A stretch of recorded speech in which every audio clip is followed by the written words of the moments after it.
soalnya gini dok, masih banyak nih gitu ya. Sebenarnya dia saraf kejepit nih, udah lama gitu kan, udah dipijit, udah di fisioterapi, akupuntur dan lain sebagainya, masih belum baik, tapi takut banget mau dioperasi gitu.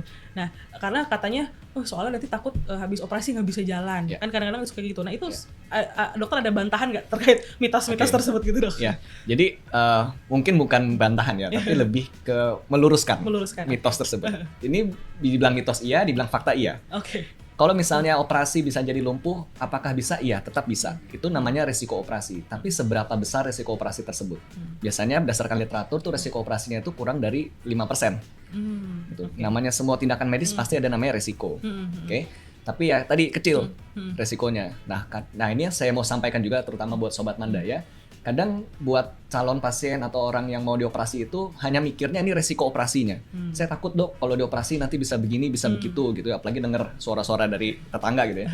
Tapi yang harus Sobat Manda yang ketahui juga adalah ada namanya resiko tidak dioperasi. Gitu ya. Nah resiko tidak dioperasi apa ya? Sarafnya akan tetap ketekan.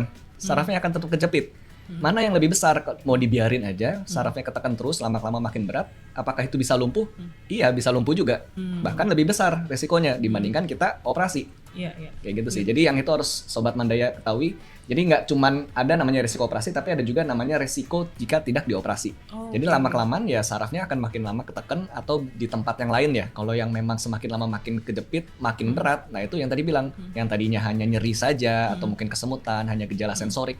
Lama-lama mulai kena nih ke gejala motoriknya, kakinya mulai lemes, mulai nggak kuat tenaganya, atau yang paling berat ya bisa sampai gangguan tadi fungsi otonomnya, buang air kecil, buang air besar terganggu. Nah kalau itu yang lebih fatal tuh, karena kalau sudah sampai terganggu buang air kecil, buang air besarnya, kalau nggak cepat segera dioperasi itu nggak balik normal. Dan justru biasanya itu malah lebih tinggi resikonya ya. Betul. Mungkin orang mikirnya 5% ya, tidak berpikir 95% ya gitu dok. Iya benar.